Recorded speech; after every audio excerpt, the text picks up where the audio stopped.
I now invite Professor Vinita Dhondiyal Bhatnagar. Her presentation is on the Katha and the Kathakaar, the reading of Ramkinkar Singh Upadhyaya's Ram Katha.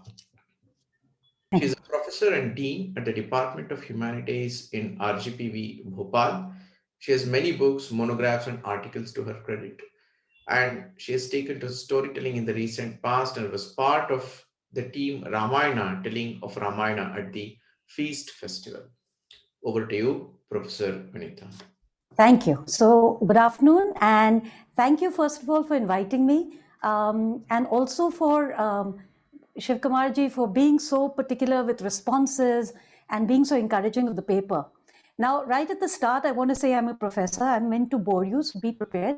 I'm also a storyteller, but I'm a fresher storyteller. I've just taken to it over the past 2 or 3 years. And what happened during that storytelling journey has been that I was part of, as I said, Team Ramayana, and I hope my friends from Team Ramayana are here and put in a hi. So we presented the Ramayana, and I presented in what I felt was the Katha style. Now, as I go back, I have to also tell you that I am a professor of literature, English literature. I've studied English literature right up to PhD, and I teach English language. So from English to come back into Katha, why? And the reason is that when I try to think about storytelling and I read all the texts on the Storyteller Network, they tell you all the books that are the typical books for storytelling and how to tell stories.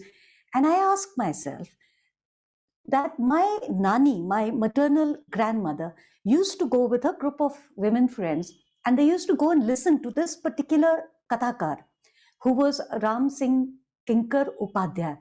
And this was happening somewhere in the 60s. And he would come and he would talk in this hall, which was full of people, and they would listen for hours on end. And this is what fascinated me. I said, well, there was obviously some sort of storytelling happening which precedes this revival in the West in 1970s. And this was a part of people's lives. And my grandmother, I hope Adwaita is here, so Adwaita will know, our shared grandmother, she used to go and listen to him. So as a Kathakar, and so I said to myself, there are 2-3 things I want to do. One is I don't want to be restricted to telling stories only to people who know English, because I want to tell stories to anyone who will listen. And I also said to myself, there is a tradition, it's in my genes. So I, in a way, came back to where my maternal grandfather's family had been deeply, deeply immersed in Tulsidas's Ramcharitramanas. Now, for me, it's very, very unfamiliar, except that my mom has been quoting it all the time. And I think she's the most happiest to see that after having read Milton and this metaphysical poetry, I've come back, finally come back home. And I think my life work is going to be telling the Ram Katha. So with that introduction and Buddhihin Tanu Janke, please understand that, all these people are coming from such great experience and knowledge. I'm starting out on this journey, but I thought I should start out here and co-create that knowledge with you so that you can give me inputs also on Katha. Katha Kirtan is known through different names all over the country. It is Hari Katha and Shiv Katha in Karnataka, Katha Kalakshepam in Tamil Nadu, Kirtan in Maharashtra, Katha in Andhra Pradesh, Katha Prasangam in Kerala, Sankirtan in Bengal, Katha Path, Pravachan, Katha, etc. in other parts of India. It is widely believed that Kirtan, the chanting of God's name, was the forerunner of Katha. It arose out of the Bhakti movement and is said to have originated with Sant Namdev. Over the years, Kirtan evolved into Katha. The stories are typically taken from the ancient epics. The performer incorporated songs, sayings, and side stories into the telling. The word Katha comes from the Sanskrit word Kath, which means to tell, narrate, relate, speak about, explain. A Katha is in the form of a dialogue between the Kathakar and the listener. No other traditional performing art has the same level of audience involvement. And here is a quote from Sudhir Kakkar, the psychologist. The spell of the story has always exercised a special potency in the oral-based Indian tradition, and Indians have characteristically sought expression of central and collective meanings through narrative design. While the 20th century West has wrenched philosophy, history, other human concerns out of integrated narrative structures to form the discourse of isolated social sciences, the preferred medium of instruction and transmission of psychological, metaphysical, and social thought in India continues to be the story. So, where did this, one second, yeah, just keep it there. So, the Katha tradition grew more in the 15th and 16th century. And why did it grow then? Well, the Muslim hegemony, and in response and reaction to that, Katha is not located in temples always or in shrines. It could be anywhere. It could be in our houses. It could be in the courtyards. It could be in the gardens. So it is less difficult to attack by the iconoclast, and the Katha tradition begins to grow. They clearly circulated across and wove together the layered and multilingual literary culture of North India, much like songs. Then comes the rapid dissolution of the Mughal Empire. And as the Mughal Empire starts to fall apart, what happens is the independent Hindu kingdoms, they start to give royal patronage to Kathakars. And beginning in the latter half of the 18th century, there was a great surge in the royal and aristocratic patronage of the Hindi epic, reflected in the collection and copying of manuscripts at courts such as Rewa, Dumrao, Tikamgarh, and especially Banaras, and in the encouragement of oral expounders and the commissioning of written commentaries by the most influential among them. Next slide, please. And some of you will read this much better than me, so I will just translate it. The scriptures are the ocean, wisdom is Mount Mandar, and saintly people are the gods. Katha is the nectar distilled from their churning, and devotion is its sweetness. Now, what exactly, in what kind of storytelling is Katha? And I don't know if Jiva ma'am will also be here. I did ask her, she was helping me, and I'm going to turn to her in order to develop myself as a Kathakar. But I asked her, why do people listen? I can't understand this. They listen for hours. I mean, as storytellers, it's difficult to hold people's attention. And what she did tell me was that, it's also because it's religious. It's also because people are gaining something each time they hear it. The Katha is a slow, systematic storytelling recitation.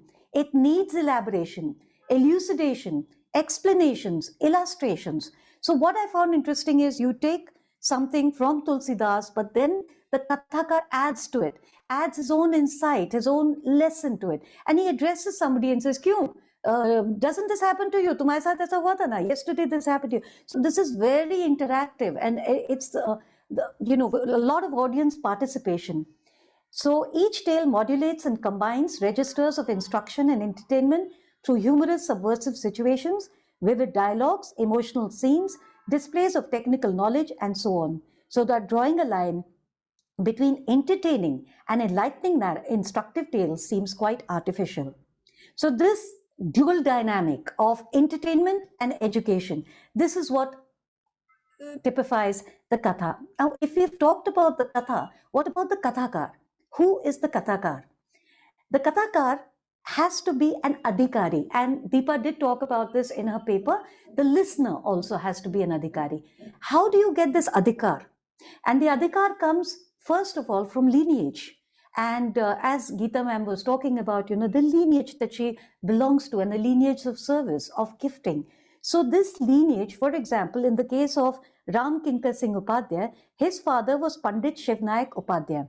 Now, Ram Singh Kinkarji said, I wasn't influenced by him. When he would do pravachan, I would go off to sleep.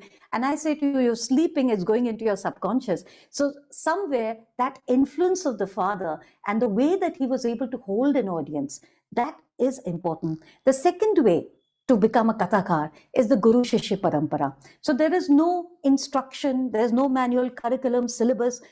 One way of doing it is to be with a Kathakar and learn from him, watch him, observe him, and people would take notes. Many times Kathakars themselves would have little notes and people would keep this. In the case of Ram Singh Kinkarji, I'm extremely fortunate that his notes have been published and those are available. So I'm actually reading them and learning how he told a Katha. this guru doesn't have to be a human being. So Ramkinkar ji or people have said Hanuman is our guru. Ramkinkar Upadhyaya stated that he never prepared in advance for a performance. His method, he said, was to enter into that inner state in which Hanumanji, by means of my voice, may express what he wants to express. And the greater my absorption in that state, the greater the flavor, ras, in the Katha. All right. And of course, he was named, Kinkar itself, named after Hanuman.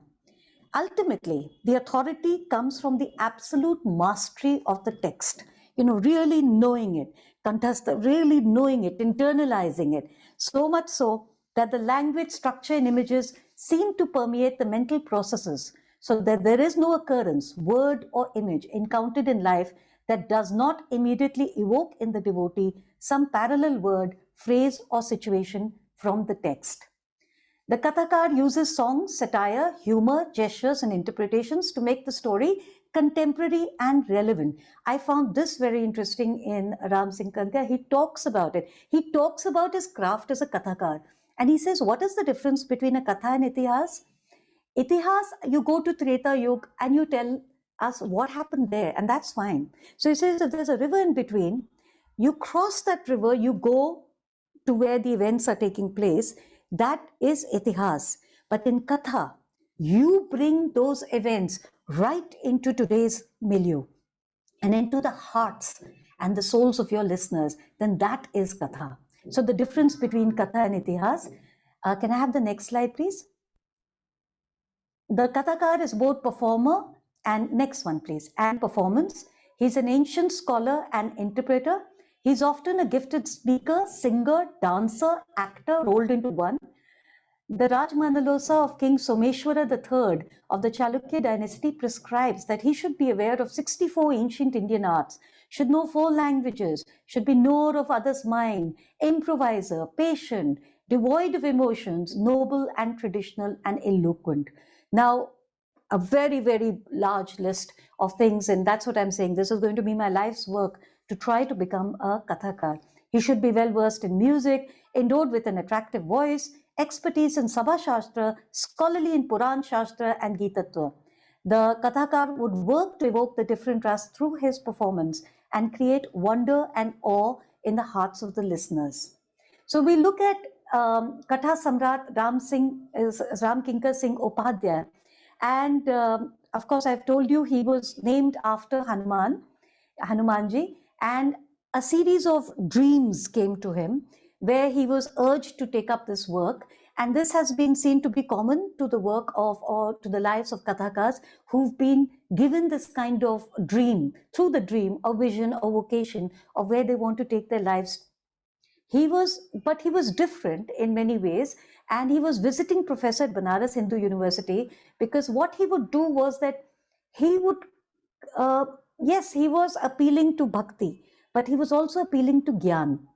And his discourses were more intellectual also, and they appealed. He was the intelligentsia's Kathakar. So young people would flock to him, young professionals. In some ways, he was a one-man theatre, himself both performer and performance. He was friend, philosopher, and guide to his audiences, scholar and interpreter. In Ram Katha Mandakini, he asserts that the task of a Kathakar is to bring the story to life in the minds of the audience across spatial and temporal distances. And so he talks about one, for example, I was reading Ram Katha Mandakini. Now, this is the strange thing. I've had this text in my home forever and never thought that I would be reading them. And then suddenly I realized that this is where I have to turn, and I have to turn to his work to learn how to be a good Kathakar. And he talks about the incidents of Bharat Milap, and he talks about how the first time they met in Chitrakoot, and then the time that they met in Ayodhya, 14 years have gone by. The difference, he tells you the difference and what has happened. And reading that account of those differences, that the first time Bharat is standing at a distance, he doesn't touch his brother. He's ashamed of what his mother has done. He just bows to him. But his brother is so overwhelmed with love, with prem for his brother, that younger brother, that, for a while they're overcome. And Kevat has to remind Shri Ram that, Guruji is there. You have there are other people there. There are other people. Your mothers are here. And then he remembers, and then he does what he needs to do and greets the guru and greets the mothers. So 14 years later, Bharat doesn't come in front of him, doesn't want that mistake to be repeated. And what he does is he stays at a distance. And when everybody, he has met everybody, then he comes and then he grabs his feet. And he grabs them because he will not let go. And Kinkaji says, why? Because, and then Shri Ram has to say, you have taken my heart, don't worry, I'll not go anywhere. And then he gives a story. And he gives a story, Kinkaji gives a story about a painter who drew a very realistic picture of God. And it was so realistic that it came to life and began to speak. And it said, why have you not drawn feet for me? And the painter said, but if I draw feet for you, you'll walk away. So this is the style that the Kathakaar uses. And especially Kinkar. Now, what was interesting to me was that, how we vary our voices and gestures and this, and he speaks in a flat monotone voice. He doesn't quote from the text much. He has no gimmicks. It was this plainness that fueled his popularity. He explained the Manas instead of just singing it. And intellectuals flocked to his kathas. At times, there were 5,000 people and the Srotas accepted the Manas as a work of the highest inspiration. They know that it is complex. They know it is enigmatic. They know it is mysterious. They know that it will need somebody to speak about it and to bring it out. Kinkaji distinguished between Katha and Itihas, which I've already talked about. He compares the Katha to a bridge, a setu, which links the past to the present, the distant to the near, and the heart of the listener to the characters in the tale.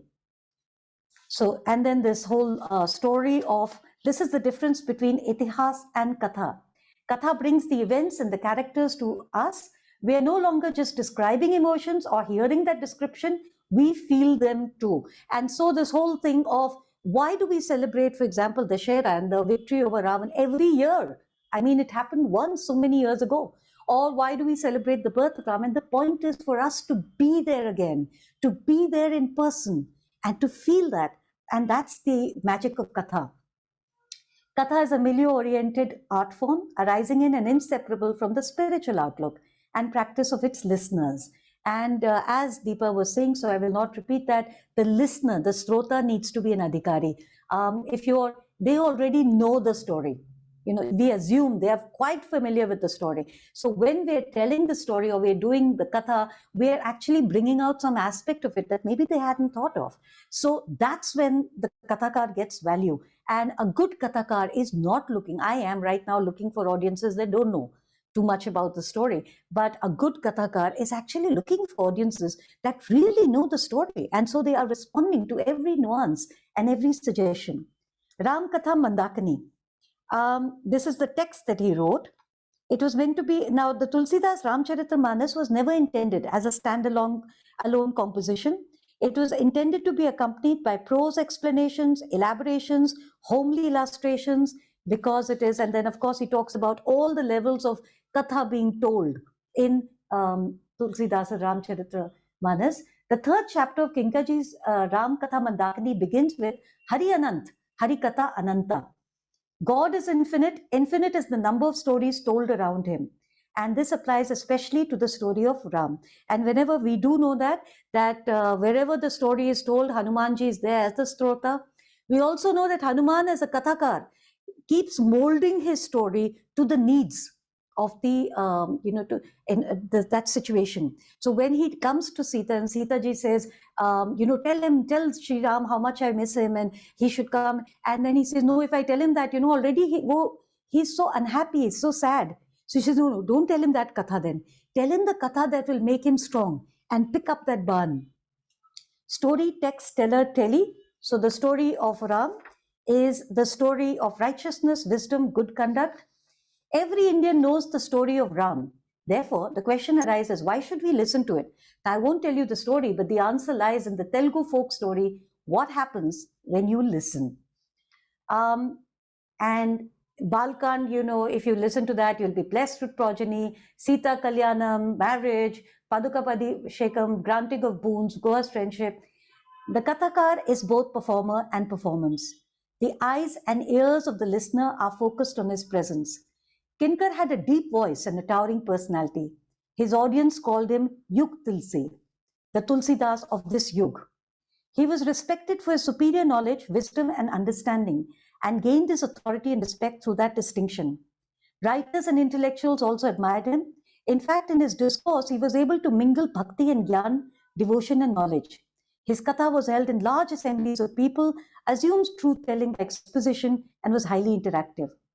However, Kinkar was criticized, and this, I loved this part, because, whenever I set out to do something and I say, do I have the authority? He was criticized and attacked for his commercial success as well as his strained interpretations. He's leading people astray, one elderly Vyas told me, because he does not interpret the Manas in accordance with the Ved, which is what Tulsidas intended. A prominent Mahant of Banaras concurred. His interpretations are fabricated out of his own mind. Goswamiji never even imagined such things. In an interview, Ramkinkar countered such criticism by observing wryly that anyone who said anything new could expect to be similarly reviled. Hadn't the Brahmins of Banaras assailed Tulsidas himself for his supposed innovations? And others will come after me, and they too will ponder in their hearts. They too will develop their ideas from the perspective of a welling up of feelings, and those same dogmatic people will oppose them too. Only then they will use my ideas and their arguments, saying what he said, that is ancient and traditional. And I feel like he's speaking to me, because this is what I'm doing. I'm saying he said it. What set Ramkinkar apart, aside from his singular commercial success, was his tendency to move away from a literal interpretation of the story in order to make it more relevant to the concerns of his audience. The tremendous response that his effort elicited reflected in the designation Emperor of Katha, Katha Samrat, suggests that as academicians and as storytellers, we may need to resurrect this indigenous form of storytelling in order to connect more deeply and meaningfully with the people of this country. Thank you. Oh, and I think there was a slide after this. If you can just show it. I don't think there's anything. Just yes, this is Maharaj Shri. Yes, yes. And next, please. Next. And this is this is the incident I was talking about. But the previous slide, please. This is, he used to have this at Birla Mandir, which is why I have it in my background. And next, please. Yeah, this was the story I was talking about, and this is the book that I'm using, Ramkatha Mandakini. Next, please. So lessons for our storytellers is precisely this. We may need to dig out our own, our own traditions and find what worked then, and and then work on that, and then we'll have something really to gift the world. Thank you very much. Pleasure to be here. Thank you so much, Vinita ji. I think from your presentation, the thing that I will take home is that picture of Ramkinkar ji Upadhyaya narrating the story, and the audience. Yes, it was here at Birla Mandir. He used to do it here. Yes. The audience facing him, we don't see the face of a single person seated over there, but from the way their back, in the attentiveness and the Yes. you can just imagine what the emotion on their face, and in the whole in the picture, all of them seem to form a single unit, and they don't be separate. Absolutely. In fact, even reading, I didn't believe this could happen, but even reading the text, I started crying. And it's that incident that I have read so many times or know so many times. So there was something, I don't know how he creates that emotion, but yes. Shikhaji has asked that, is the Brahman who tells, who recites that, is he a Kathakaar? If he also elaborates and elucidates and puts in his own personality, if he's just reciting, then no, then he's not a Kathakaar. Very true. Yeah. I think the rasa is extremely important. Yes, that's very important. Thank you so much. So there is a question. Anybody else? Yeah, I just wanted to add on. It was, of course, a wonderful presentation. Again, since you were talking about the Katha and the Kathakaar and going back to listening, in Ramcharitmanas again, we have, every time there is a teller and a listener, right? There is Muni Bhagya Valkya who's telling to Bharadwaj Muni, and then there is Tulsidas telling to the disciples, sometimes it's Shiva telling to Parvati, or it is Kak Bhushundi, who's telling to Garuda. So, yeah, it's very interesting. Yeah, the teller and the tale and the telly, they're built Yeah. into the story. Yeah. Thank you. Right. Thank you. Yes. Yeah, it's very beautiful the way you brought up the journey of a Katha Vachak. Lovely. Thank Thanks. you so much. Thank you. Thank you so much.